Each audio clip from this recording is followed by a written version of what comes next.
Hello friends, मेरा नाम कुशल कुमार है और मैं दिल्ली के बदरपुर इलाके का रहने वाला हूँ।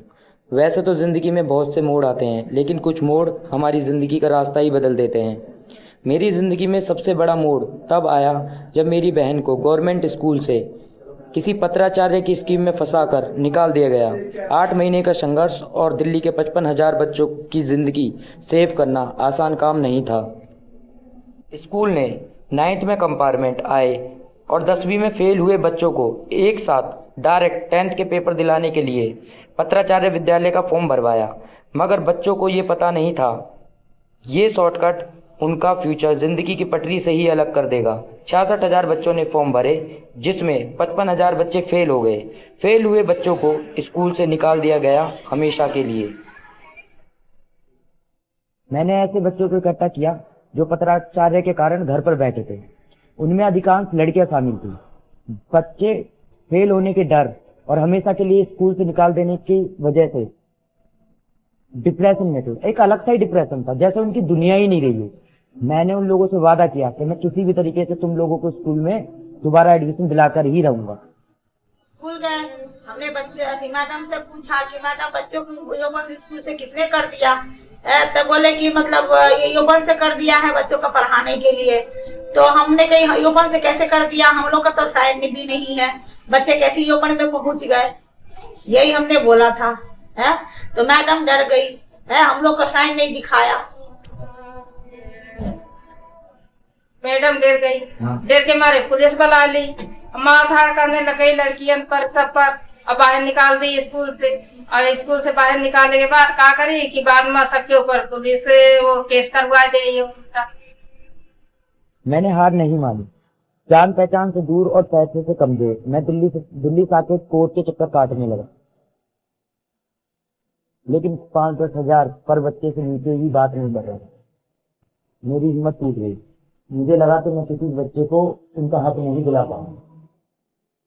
कहीं कोई रास्ता मिल ही नहीं रहा था। लग रहा था सारे रास्ते बंद हो गए। जितने बच्चे थे सब लोग मुझसे विश्वास करते थे कि भैया एडमिशन मिला। अब मैं आधे में पहुंच गया था, मतलब ना तो वापस हुआ जाता था, ना ही कोई रास्ता नजर आता था। मैं धीरे धीरे टूटता जा रहा था। तो तभी मैं एक दिन अपनी क्लास से वापस आ रहा था, तो मैंने आईटीओ की रेड लाइट पे अरविंद केजरीवाल जी को देखा।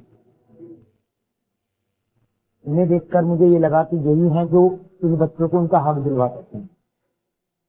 मैंने किसी तरीके से अरविंद केजरीवाल जी का पता लगाया, उनके ऑफिस का, उनके घर का, और एक बात करके मैं सारे बच्चों को लेकर वहां पे पहुंच गया। हमने दिल्ली सचिवालय से एप्लीकेशन लगाई, उनके हाउस पे लगाई एप्लीकेशन।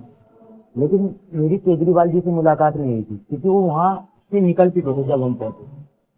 जब भी हम स्कूल से जाते तो गेट पे बोल दिया जाता कि अभी तुम्हारा कुछ नहीं आया, तुम्हारे बारे में कोई गाइडलाइंस नहीं है।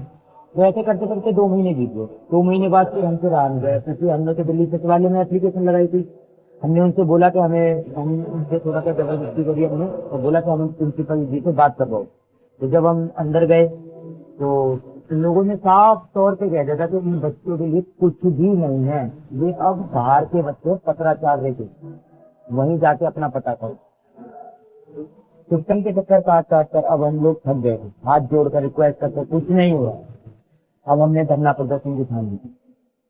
हमने बात करी और दिल्ली सचिवालय के बाहर जाकर बैठ गए। उस टाइम सीएम दिल्ली सचिवालय में थे।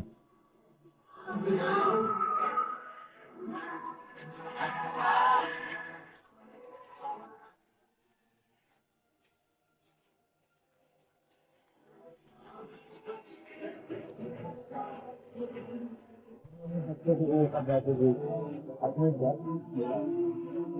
हम लोग उनके घर गए।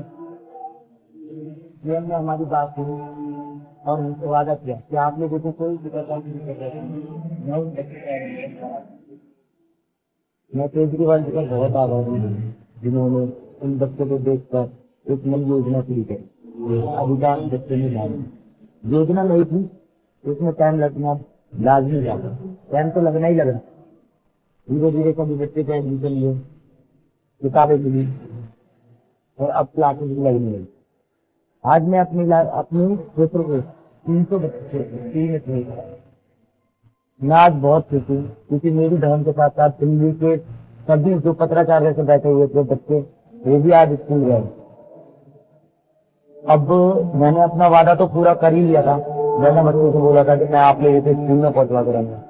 तो मुझे रिव्यूज की जरूरत है, मुझे रिस्पॉन्स की जरूरत है कि बच्चे कैसा रिस्पॉन्स देते हैं। तो मैं एक लड़की को बिना बताए उसके घर पे गया। मैंने पूछा आंटी कहाँ पे है? आंटी ने मुझे बताया कि 8 महीने बाद स्कूल गई ना तो सो रही है। मैंने बोला है कहाँ पे, दिखाओ। तो मैं और आंटी उसके पास गए। मुझे ये देखकर बहुत ही अचंभा हुआ, आश्चर्य हुआ। तो वो लड़की सो रही थी और सोते सोते भी जो ना अपने साथ मतलब अपने सीने से जो ना किताबें लेके सो रही थी। बिल्कुल अंदाजा नहीं कर सकते आप कि जिन बच्चों को 8 महीने बाद वो किताबें मिली है, वो सोते हुए भी उन किताबों को छोड़ना नहीं चाहती। तो किसी इंसान ने ऐसा क्यों सोच लिया कि उन्हें उठा के पत्राचार्य में डाल दो या किसी गवर्नमेंट स्कूल का है और किसी में भी फेंक दो। आज मैं सरकारी अध्यापकों की आंख एपीजे अब्दुल कलाम जी की कही गई एक बात से याद दिलाना चाहता हूं। किसी देश को भ्रष्टाचार मुक्त और सुंदर विचारों वाला बनाना केवल 3 लोगों के सहयोग से संभव है, माता, पिता और गुरु। तो मेरी रिक्वेस्ट है सभी टीचरों से, सभी गवर्नमेंट टीचरों से कि ऐसी बेतुकी पत्राचार्य जैसी स्कूलों में दिल्ली के गवर्नमेंट बच्चों का भविष्य खराब ना करें। चाहे वो बच्चा आपका हो या किसी गरीब का। बच्चा अपने माँ बाप की जिंदगी का, अपनी जिंदगी का चिराग होता है।